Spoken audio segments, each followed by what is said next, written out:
Arne, another seriously impressive performance from your team. How much did you enjoy it?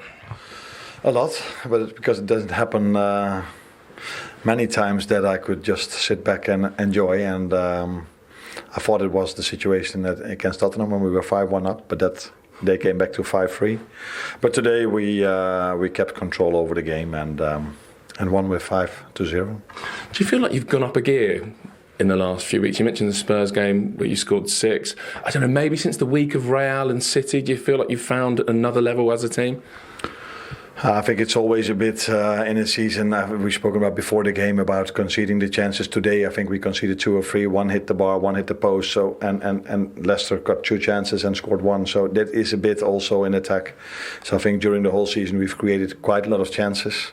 And now, like on a day like today, we scored many. Although I said to the players just a second ago that it was 3-0 at half time, but it wouldn't have been weird if after 10 minutes it would have already been 3-0 because we created a lot of chances today. Hard to think of new Mo Salah questions for you, but yeah, I mean, contract. Well, we'll leave that to the end. Is he the best player in the world at the moment? Do you think he must be close? If you look at his numbers, you can't argue that. But there are different players playing in different leagues, so that have a lot of quality. But Mo is definitely up there at the moment. If you look at his numbers, but also like today, he could have even scored more. But I also liked again his work rate for the team without the ball. So yeah, he's in a very good place. You can't argue about that. And let's hope he can stay like this for a long time. In a team sense, everyone will pick out different things. What did you like most today? The way we played with the ball, the way we positioned ourselves, the amount of chances we created, the control we took over the game. In an away game, it's always difficult because there were I think 2 or 3 minutes in the game where we lost a few easy balls and immediately the fans were behind the team. So to control an away game is not always easy because the fans don't always need a lot to be happy about if they play Liverpool. But I don't think we gave the West Ham fans a lot today to cheer about, and that was the most positive thing. So obviously this is the last game of the year. Give us Arne Slot's review of 2024 from a personal point of view. Obviously began with you in Rotterdam, manager of another big club in Feyenoord, ends with you, manager of Liverpool, top of the Premier League. How would you sum it up for yourself?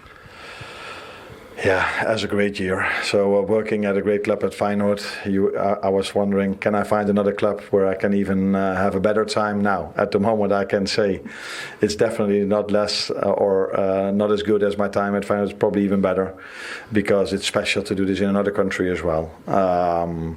Great players to work with in both teams, and a whole year with only 1 loss. Is that right? That was Nottingham Forest. So, and they're second now. And they are second now, yeah. So it's been a good half season at Feyenoord, and there's been a good half of a season here at Liverpool. So you won a league with Feyenoord. What is the key to seeing it through? Consistency. Enough challenges will come ahead of us, starting with Man United at home, which is a big game.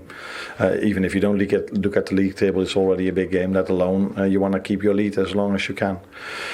So I think it's 9 games in the month of January, if you include the 1st of February, which is of course not January, but you know what I mean. So many games are played. You saw today again injury of Joe Gomez. How is he? If a player says he wants to stop, he has to be changed in a sprint. Then we all know it's a hamstring, and we all know it's going to take a while before he's back. I don't know how long, but he will be out for quite a bit. And these situations can happen in the season. So a long way to go, but a very good first half year. So should we do the contract question now? You can, if you want to. You already know the answer. Yeah, of course. I just wondered. Maybe I can ask the question and you answer it. Well, go on then. What about Mo's contract?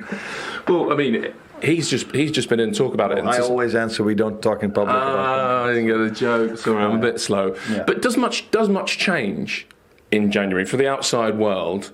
it kind of feels like it does. You know, they can speak to other clubs, but does it on the inside?